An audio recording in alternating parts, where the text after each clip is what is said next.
Hello students, welcome to you all in your YouTube channel Triangle Academy. This is me Anushka and I will teach you math here.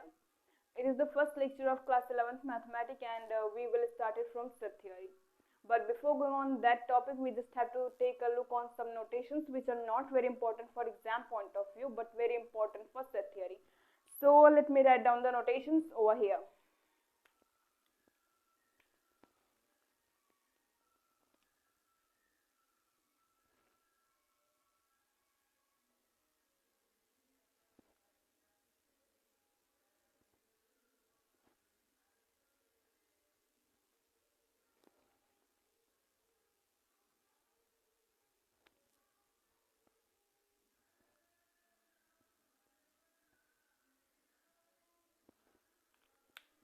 देखिए first notation is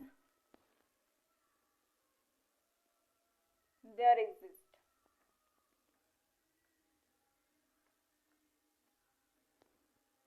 for all values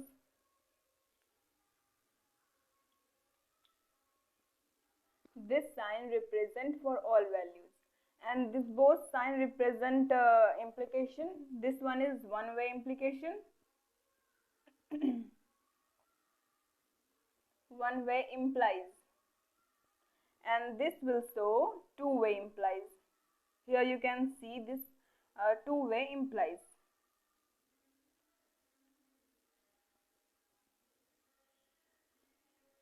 This will show and, this will show or, and double dot or a single straight line show such that.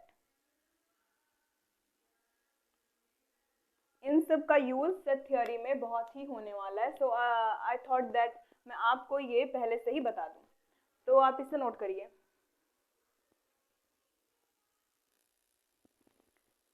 Now we will start our topic. What is set? Set होता क्या है? Set कहते किसे हैं? Let me write down its proper definition first. It is collection of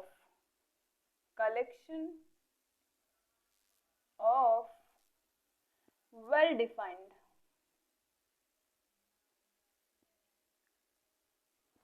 different object, well defined different objects. So what is set? Set is the collection means group, आप समझ लीजिए. set is the collection of well defined different object. इसका मतलब तो समझ में आ रहा है that it is collection. and किसका collection है? objects का. objects कैसे होना चाहिए? different होने चाहिए. it is collection of different objects. but what is the meaning of well defined here? well defined का मतलब होता है, well defined का मतलब person to person अगर हम जाएं तो ओपिनियन जो है सेम रहे, डिफर ना करे, चेंज ना करे, तो उसे हम कहेंगे वेल डिफाइंड. अगर किसी बात को लेके हम पर्सन टू पर्सन जाते हैं तो वहां पे हमें ओपिनियन अगर सेम मिले तो उसे हम कहेंगे कि हाँ ये वेल डिफाइंड है. फॉर एग्जाम्पल अगर मैं आपसे बोलूँ कि English vowel in English alphabet, तो आप पर्सन टू पर्सन अगर जाएंगे तो सभी बताएंगे हाँ ए ई आई ओ यू, सभी यही पांचों के नाम बताएंगे, तो वो एक वेल डिफाइंड होगा. तो उसे हम एक सेट बोलेंगे क्योंकि पर्सन टू पर्सन उसका ओपिनियन चेंज नहीं कर रहा, वेरी नहीं हो रहा है. अगर हम पूछे एग्जाम्पल में कि टॉप 10 बैट्समैन इन इंडिया, तो ये पर्सन टू पर्सन वेरी करेगा, पर्सन टू पर्सन ये चेंज होगा. तो इसे हम, कोई बोलेगा कि हाँ मुझे ये मैं पहले विराट को रखूंगा, कोई बोलेगा नहीं मैं पहले रोहित को रखूंगा. तो इसमें पर्सन टू पर्सन हमारे बैट्समैन जो है वो डिफर कर रहे हैं, चेंज कर रहे हैं, वेरी कर रहे हैं, तो ये एक सेट नहीं होगा. तो सेट के एग्जाम्पल में हम क्या लिखेंगे? वोवेल्स इन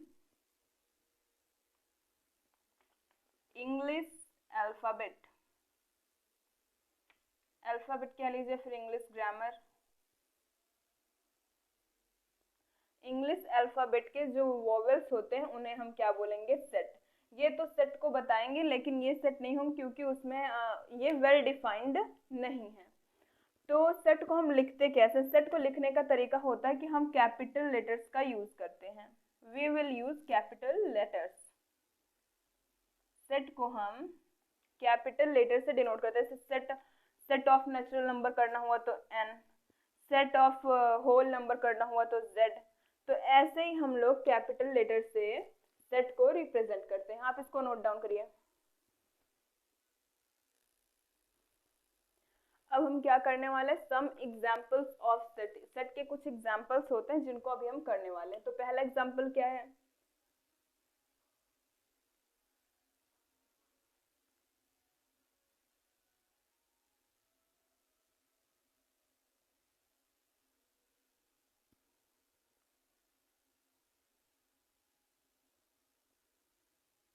देखिए, अगर आप किसी भी सेट को लिख रहे हैं तो आपको उसको या तो डार्कर शेड में, जैसे मैं यहाँ पे कर रही हूँ, but it will take much more time.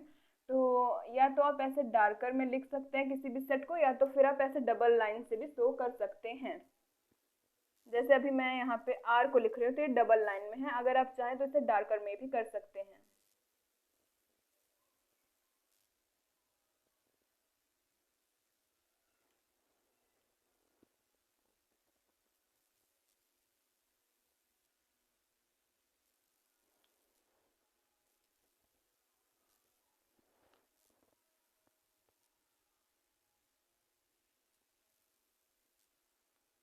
अभी it will take too much time, so मैं अब दोबारा से डार्कर वाले में नहीं लिखने वाली, मैं डबल लाइन से शो करूंगी। तो अगर हो गया आई प्लस, आई नॉट, या फिर आई जीरो कह लीजिए, क्यू प्लस, आर प्लस हो गया,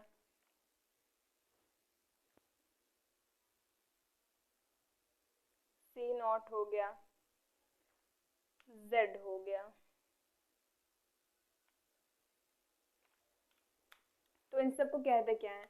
एन किसे शो करेगा? देखिए, अगर आप सीधे सीधे एन को लिखते तो वो नेचुरल नंबर को रिप्रेजेंट करता है, लेकिन अगर आपने इसे डार्कर में लिखा हुआ है, डबल लाइन से लिखा हुआ है, तो ये शो करेगा सेट ऑफ नेचुरल नंबर।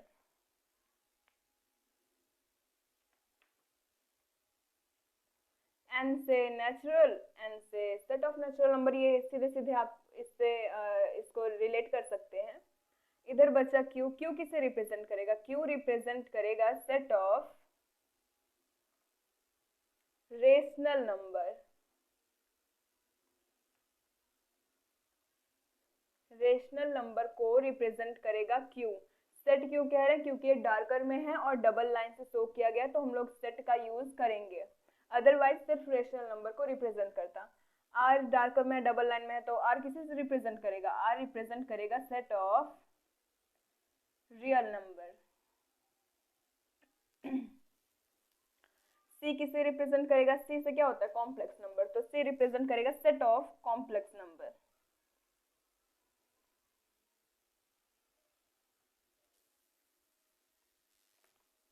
आई किसे रिप्रेजेंट करेगा? आई से होता है इंटीजर्स। तो आई डबल लाइन में लिखा हुआ है आई, या फिर डार्कर में लिखा हुआ है, तो ये शो करेगा सेट ऑफ इंटीजर्स।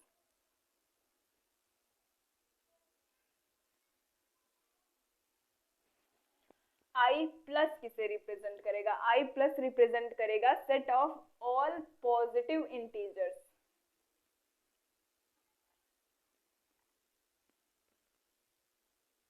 पॉजिटिव को आप ऐसे लिखे, पॉजिटिव इंटीजर्स। आई नॉट या आई ओ, आई जीरो, जो भी आप पढ़िए, ये किसे रिप्रेजेंट करेगा? ये रिप्रेजेंट करेगा सेट ऑफ नॉन जीरो। आई क्या है? इंटीजर। तो set of non zero integer. अभी देखिए, आई पॉजिटिव का मतलब set of all positive integers. मतलब इस इंटीजर में आपको जीरो नेगेटिव को इंक्लूड नहीं करना है, इसमें सिर्फ और सिर्फ आप पॉजिटिव इंटीजर्स को ही इंक्लूड करेंगे। और आई नॉट किसे रिप्रेजेंट कर रहा है? आई नॉट रिप्रेजेंट कर रहा है set of non zero integers. मतलब आपको इंटीजर्स में जीरो को इंक्लूड नहीं करना है। अब हम देखेंगे क्यू प्लस। अब क्यू किसे रिप्रेजेंट करता है? क्यू रिप्रेजेंट करता है रेशनल नंबर को। तो क्यू प्लस किसे रिप्रेजेंट करेगा? Set of all positive rational numbers.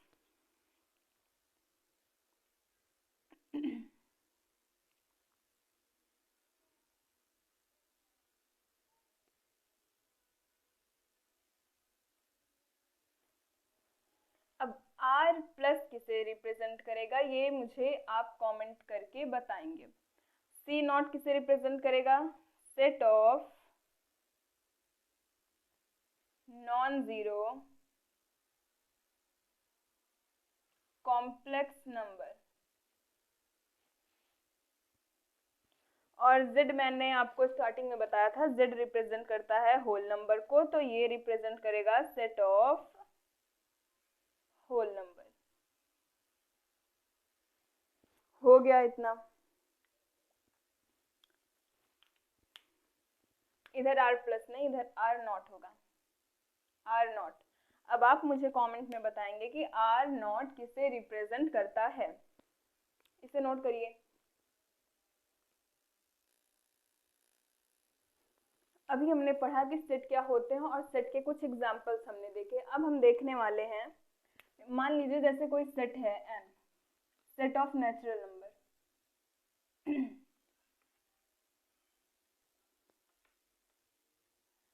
तो इसके अंदर ऑब्वियसली हमें कुछ ना कुछ एलिमेंट्स मिलेंगे, कुछ ना कुछ नंबर्स आपको मिलेंगे, जैसे 1 2 3 डॉट डॉट करके आपको कुछ ना कुछ तो मिलेंगे ही मिलेंगे।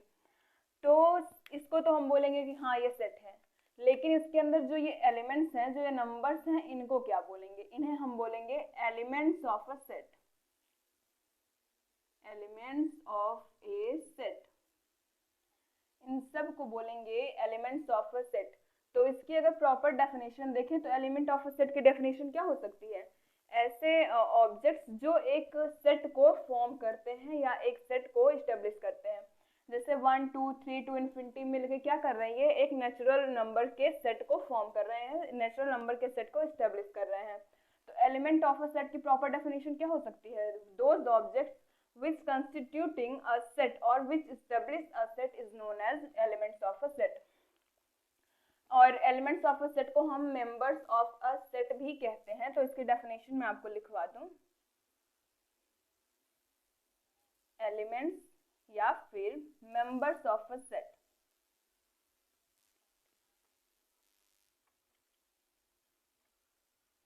क्या होता है elements या फिर member of a set? मैंने आपको बताया, those objects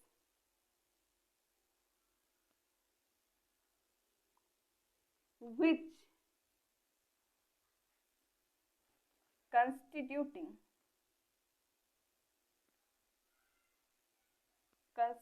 कह लीजिए या फिर establish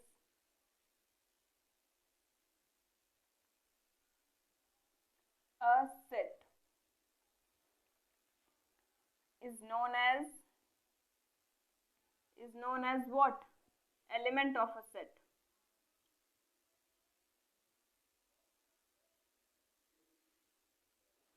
अब इसे हम रिप्रेजेंट कैसे करते हैं या फिर डिनोट कैसे करते हैं? इसे हम डिनोट कैसे करेंगे? हम लोग सेट को डिनोट कैसे करते थे? बताइए जल्दी, मैंने आपको भी बताया था। Very good. सेट को डिनोट करते हैं हम लोग कैपिटल लेटर से। सेट को कैपिटल लेटर से डिनोट करते हैं और एलिमेंट ऑफ अ सेट को स्मॉल लेटर से। Capital letter and small letter। We will use capital letter to denote a set and we will use small letter to denote element of a set। and जैसे example में अगर मैं ले लूं, ये एक सेट है A, इसके अंदर कुछ एलिमेंट्स हैं X Y and Z। तो A हो गया हमारा सेट और ये हो गए हमारे एलिमेंट्स ऑफ अ सेट। ये स्मॉल लेटर में है और ये कैपिटल लेटर में है। अगर आपको बताना हुआ कि x जो है वो इस सेट के अंदर है, तो आप कैसे बताएंगे? x belongs to A। इस साइन को हम कहते हैं, इधर लिख देती हूँ मैं, इस साइन को कहते हैं हम belongs to।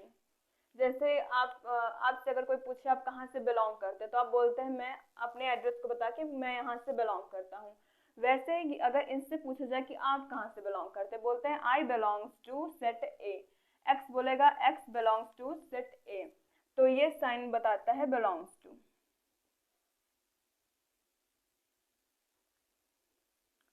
और ये साइन बताएगा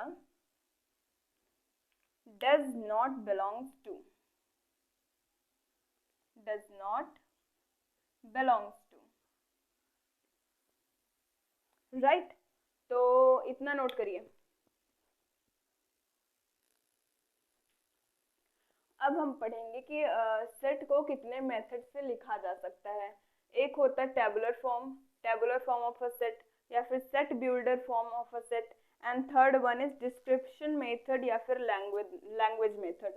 टेबुलर फॉर्म या roster method, set builder form या property method, and description method या फिर लैंग्वेज मेथड। अब ये नाम से आपको पता चल रहा है property method, language method and roster method. ये तो नहीं समझ में आ रहा, लेकिन ये property method and language method आप समझ गए होंगे कैसे करना है। तो टेबुलर फॉर्म में जैसे अगर मैंने आपसे कोई बोल दे कि आप बताइए सेट ऑफ वोवेल्स, तो आप बोलेंगे टेबुलर फॉर्म को हमेशा कर्ली ब्रेसेस के अंदर लिखा जाता है। कर्ली ब्रेसेस हो गए, तो इसमें आपको सारे के सारे एलिमेंट्स को रिप्रेजेंट करना होता है। अगर फाइनाइट हैं तो आप इस मेथड से लिख सकते हैं, क्योंकि आपको सारे एलिमेंट्स को शो करना रहता है। तो अगर सेट ऑफ वोवेल्स पूछ लिया जाए तो आप बोलेंगे ए, ई, आई, ओ एंड यू। तो ये हो जाएंगे सेट ऑफ वोवेल्स। इसमें आपने कर्ली ब्रेसेस का यूज किया और सारे के सारे एलिमेंट्स को आपने लिख दिया। और अगर इनफाइनाइट है तो आप इस मेथड का यूज बिल्कुल भी नहीं कर सकते, क्योंकि इनफाइनाइट एलिमेंट को कौन लिख पाएगा, आपकी कॉपी भर जाएगी, ऑब्वियसली आप लिख नहीं पाएंगे। तो प्रॉपर्टी मेथड में क्या होता है, प्रॉपर्टी मेथड में आप कैसे लिखेंगे, मान लीजिए ये है सेट ए। ए क्या रिप्रेजेंट कर रहा है, ए रिप्रेजेंट कर रहा है सेट ऑफ वोवेल्स। तो इसको हम लिखेंगे कर्ली ब्रेसेस के अंदर x such that x is vowel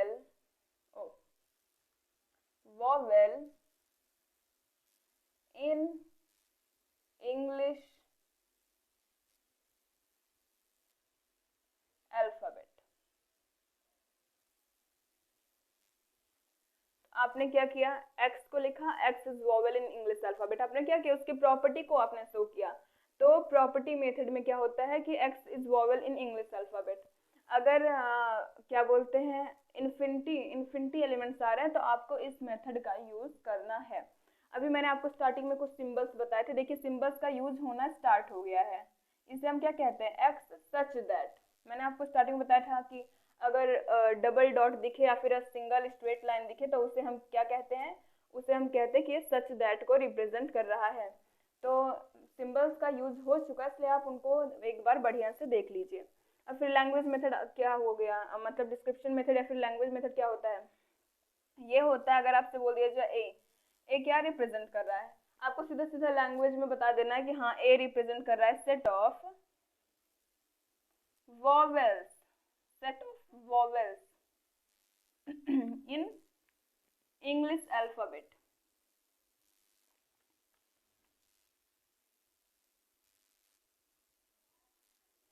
तो सेट को लिखने के सिर्फ ये 3 मेथड होते हैं, टेबुलर फॉर्म या फिर रोस्टर मेथड जिसमें आपको सारे एलिमेंट्स को ऐसे खोल के दिखाना रहता है, एंड सेट बिल्डर फॉर्म या फिर प्रॉपर्टी मेथड जिसमें आपको प्रॉपर्टी के तौर पे उसको दिखाना रहता है कि x such that x is vowel in English alphabet. Curly braces का यूज आपको करना है, देखिए मैंने कर्ली ब्रेसेस का यूज किया है यहाँ पे। और डिस्क्रिप्शन मेथड लैंग्वेज मेथड क्या होता है कि आपको उसको लैंग्वेज फॉर्म में शो करना रहता है। Language method means language form में set of vowel in English alphabet. आपको इसमें कुछ कर्ली ब्रेसेस या XYZ पूरे उसके एलिमेंट्स को लिखने की कोई ज़रूरत नहीं रहती है, तो आप इसे नोट करिए।